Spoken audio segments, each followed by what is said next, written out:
বোন, আপনি মনে করতেছেন আপনি হাজবেন্ড পেয়ে গেছেন, কিন্তু আপনার বাংলাদেশের প্রত্যেকটা নারী যদি কথা বলে যে আমার স্বামীকে আরেকটা বিবাহ করতে দিব না, তাহলে আপনারা নারী জাতিরাই বাকি 18 লক্ষ নারীর উপরে আপনারা জালিমা। আমাদের কোনো দোষ না।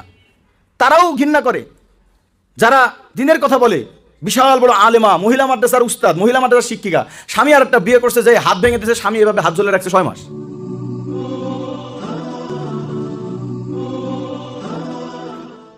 বিশ্বাস করবেন যে কত মেয়ে আছে যে যারা শুধুমাত্র পেটের দায়ে শুধুমাত্র কি করে, পতিতা হয়।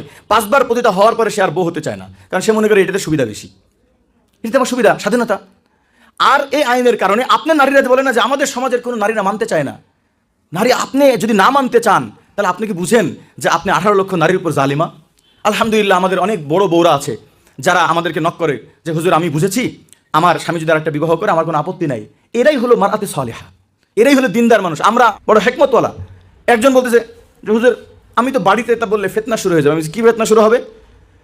যে গ্যাঞ্জাম শুরু হয়ে যাবে। আচ্ছা ভালো কথা, গ্যাঞ্জাম হতো ভালো না? তো আপনি না করলে কি হবে? হুজুর না করলে তোমার চরিত্র ভালো থাকতেছে না। তা বললাম যে আপনি জেনা করেন এটা বড় ফিতনা, না আপনার বউ গ্যাঞ্জাম করবে এটা বড় ফিতনা? আপনি তখন অলরেডি ভাই ফিতনার মধ্যে আসেনি, আপনি কি আবার বাইরে আসেন নাকি? বরঞ্চ আপনি আসেন জাহান্নামের আগুনের মধ্যে। যদি আপনি একাধিক বিবাহ করেন, নারীদেরকেও আমি এই কথাগুলো বলবো যে একাধিক বিবাহের মধ্যে নারীদের উপকারটা কি? অনেক সময় মনে করি খালি পুরুষের উপকার। দেখেন বোন, আসলে আল্লাহ তাআলা একাধিক, আমাদের ডাক্তার সাহেব বলে গেলেন যে আল্লাহ তাআলা যেই মানুষকে যেভাবে চালাইতে হবে, এর কর্মজীবন যেভাবে চালাতে হবে, আল্লাহ ম্যানুয়াল সিস্টেম করে দিয়েছে। এখন এটা যদি আপনি একটু এদিক সেদিক ইয়ে করেন, চেঞ্জ করেন, তাহলে কিন্তু গাড়ির অবস্থা শেষ। আমি মেট্রো, প্রথম যে গাড়িটা আমি কিনি মেট্রো টিভিএস ছিল, তো 40-50 যাইতো, 50 যাইতো।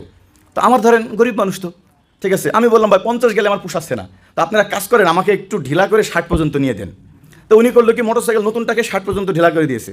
এখন একদিন চালানোর পর দেখি গাড়ি বন্ধ হয়ে যায় হঠাৎ করে, আবার যায় তো টানে না। আমি বললাম ভাই আবার জায়গায় ঠিক করে আন দেন। ভাই আর সম্ভব না, কারণ একবার কম্পিউটার নড়ে গেলে আর ঠিক হবে না জীবনেও। এখন আনে হয় কমে যায় না বেড়ে যায়। আমি মনে হয় এরপরে মনে হয় 200 বার মনে হয় আমি আমার মেকারকে দেখেছি শুধু লাইনটা ঠিক করতে। এরপরে আমি নিয়াত করছি যদি আমার 20 করেও যায় তবুও আমি এখানে হাত দিব না। এখন আপনি টিভিএস 3 ভার্সন চালায় কত কিলো যায় আমি জানি না, তেল ফুরাই গেলে ভরি, কারণ ওখান থেকে আমি হাত দিব না। এজন্য যা যার থেকে যাক, কারণ সে যেভাবে সেটিং করছে এভাবে চললেই গাড়িটা কি হবে, সুন্দর হবে। আজকে আমার গাড়িটা 2.5 বছর একদিনে এই কারণে মিস্ত্রির কাছে যাওয়া লাগে, যা লাগেনি। একটু পানি দিন আমাকে। তো আল্লাহ